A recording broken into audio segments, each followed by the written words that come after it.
Boleh. Oke, selamat malam Bapak Riki. Ya, mohon izin terkait Peggy yang tadi pagi vonis bebas, dinyatakan tidak bersalah, dianggap nih Komandan. Itu gimana nih Komandan dari mantan seorang penyidik Mabes Polri ini? Baik, terima kasih untuk rekan-rekan media ya. Jadi media terdahulu saya sudah sampaikan juga. Saya ralat dulu tadi ya, bukan bebas ya. Baik, jadi ini masalah hukum ya. Oke. Tapi Peggy Setiawan, saya tidak mau mengatakan dia tersangka lagi, karena dia sudah penetapan tersangkanya sudah dianggap tidak syah, itulah ya.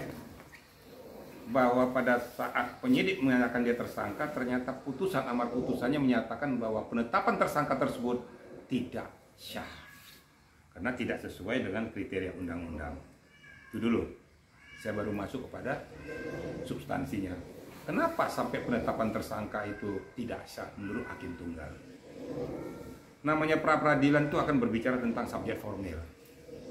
Saya baru baca itu, ya saya setuju kalau hakim menyatakan itu cacat formil.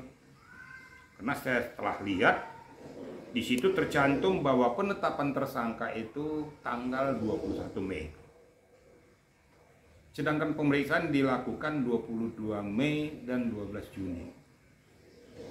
Sesuai dengan amanat putusan Mahkamah Konstitusi nomor 21 PUU garis miring 12 Romawi garis miring 2014 yang diundangkan 16 Maret 2015 menyatakan bahwa penetapan tersangka itu adalah merupakan akhir daripada suatu penyidikan.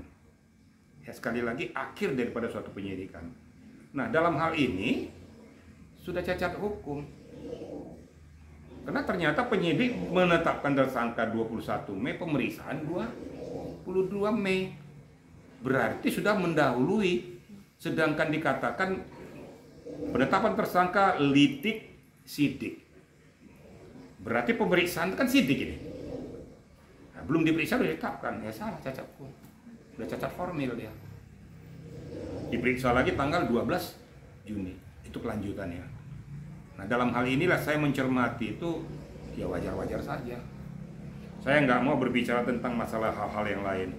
Karena masalah hal itu adu argumentasi, adu bukti, adu fakta semua. Nah, tinggal hakim yang cermat, dia selalu berbicara tentang subjek formil. Memang pra-peradilan berbicara tentang subjek formil, tidak subjek materi. Itu kira-kira untuk rekan-rekan. Jadi ya pihak Polda juga ya harus gentleman, harus menghormati hukum, harus mematuhi hukum, harus mematuhi perintah undang-undang yang dibacakan oleh hakim tunggal. Itu hakim tunggal membacakan itu perintah undang-undang itu harus dilakukan. Dah dinyatakan penetapan tersangka tidak syah, berarti secara tidak langsung bahwa Peggy Setiawan harus dilepaskan dari tahanan. Keluarkan surat perintah untuk melepaskan dia dari tahanan. Segala administrasi yang berkaitan dengan itu harus dilaksanakan. Yang kedua, harus dikembalikan nama baiknya. Karena putusan daripada hakim ada salah satu di satunya disebutkan bahwa penyidik harus menghentikan penyidikan. Berarti kelanjutan penyidikan tentang si Peggy Satsar ini ya dihentikan. Saya tidak berbicara apakah nanti suatu ketika ada hukum dan sebagainya, itu nanti. Tapi kita berbicara putusan daripada amar putusan pengadilan dulu. Ini yang harus dilaksanakan. Nah, pada saat seperti ini tentu pihak Peggy Setiawan melalui pemohonnya bisa saja menuntut pengembalian nama baik, memulihkan nama baik yang bersangkutan dan keluarganya. Dan bisa juga secara imaterial. Secara imaterial itu mungkin menuntut ganti rugi. Berapa itu terserah. Bagaimana tergantung daripada pemohonnya, dan nanti akan hakim mengabulkan berapa yang layak kan gitu. Kira-kira gitu rekan-rekan ya. Saat ini mungkin dari pihak Peggy ingin meminta semacam ganti rugi, mungkin melihatnya seperti apa gitu. Sah-sah saja. Kan saya katakan tadi. Jadi kalau seandainya sudah pengembalian nama baik, jadi ada istilahnya itu formil maupun material maupun immaterial. Kalau materialnya adalah pengembalian nama baik yang bersangkutan, dipulihkan kembali karena sudah cacat selama ini kan gara-gara penetapan tersangka, harus dikembalikan, dipulihkan. Apakah permohonan maaf melalui media dan lain sebagainya itu tergantung nanti. Immaterial itu berupa materi, mungkin ya bisa saja 100 juta, 200 juta, 1 M itu tergantung. Nah, pada saat diajukan kepada hakim nanti tinggal hakim menentukan layak atau enggak ganti rugi itu. Kira-kira begitu, ya. Dan ada kesan terlalu terburu-buru nggak sih, maksudnya karena terlalu banyak tekanan makanya secepat itu menangkapnya, atau makanya sampai terjadi cacat formil? Saya sudah paham, Mak, sudah paham. Jadi begini, kalau saya katakan terburu-buru, enggak juga. Tapi kalau saya katakan lalai, betul. Ledor, benar. Karena tidak melihat komposisinya, kan saya sudah sampaikan terlebih dahulu. Hati-hati penyidik pada saat menetapkan seseorang jadi tersangka. Karena ini menyangkut hak asasi manusia. Berarti kan nama baik seseorang. Dikala dia sudah menetapkan seseorang jadi tersangka secara tidak langsung, dia kan sudah cacat di mata publik. Nah, saya sayangkan kenapa pada saat diputuskan pengadilan waktu itu 8 terpidana sudah diputus toh. Nah, itu sudah sah secara hukum. Kalau dia pun mengajukan PK juga silakan. Nah, ternyata yang 8 orang ini kan sudah mengajukan gerasi. Persyaratan gerasi cuma satu. Diantaranya salah satu diantaranya adalah mengakui perbuatannya. Tapi ya silakan aja umum di PK.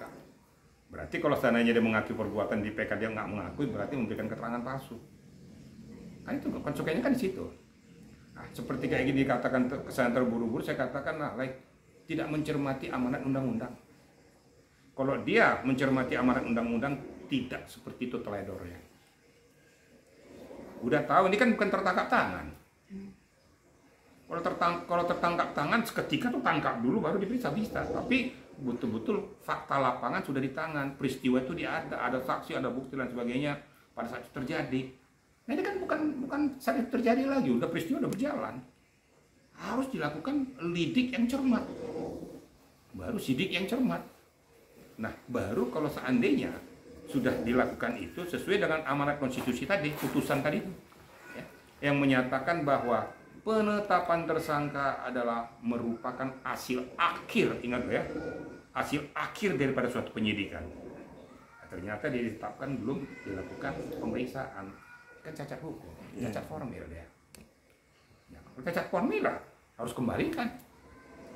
Kira-kira begitu, rekan-rekan ya. Junaid, untuk pergantian rugi itu nanti di pergantian itu secara material atau Layaknya seberapa mungkin? Kalau saya nggak bisa menentukan layaknya berapa, itu tergantung pada kuasa hukumnya. Dan nanti berapapun yang diajukan, ya, itu tergantung hakim. Menurut hemat hakim, layak nggak kamu ngajukan immaterial itu? Kira-kira gitu. Tapi sah-sah saja hakim itu mengajukan itu, nggak ada salah kok. Karena memang kan sudah dua kan, material maupun immaterial. Silakan aja diajukan. Gitu loh. Oke. Dan boleh minta sedikit pendapatnya nggak? Belakangan ini polisi lagi banyak disoroti nih, lagi kasus AM, kasus ya banyak lah pokoknya, kasus kemarin pungli segala macam. Maksudnya komandan sendiri melihat hal ini menimpa institusi Polri seperti apa? Kalau saya katakan di sisi Polri bagus-bagus aja. Yang nggak bagus tuh oknumnya. Banyak polisi yang bersih loh. Makanya ada yang bertanya tadi itu masalah apa perlu polisi dibubarkan. Catat baik-baik, saya juga tidak terima, saya agak marah waktu itu. Kenapa?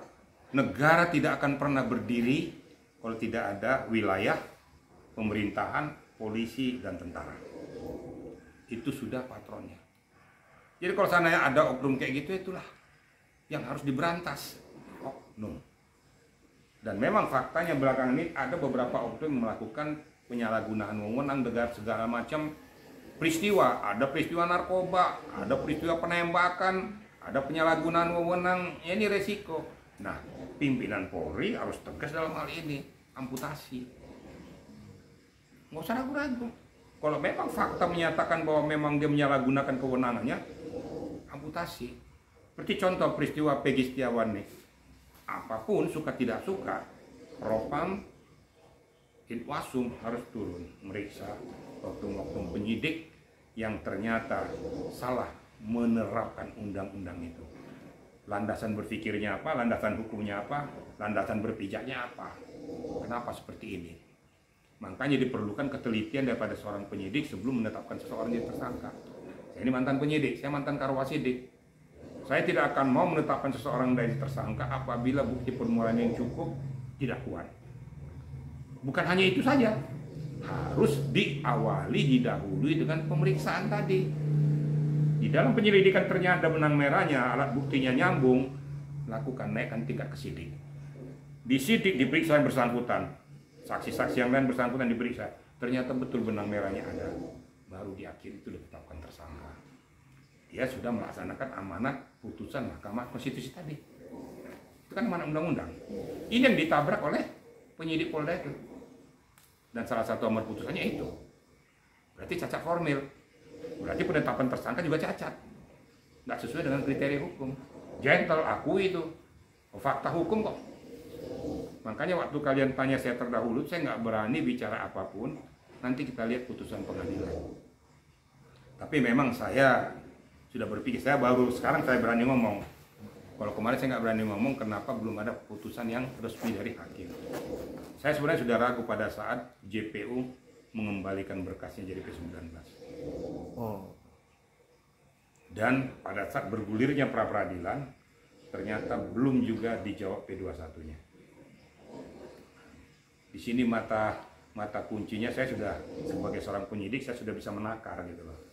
Tapi saya kan nggak boleh ngomong. Biarlah hakim yang menentukan dan memutuskan.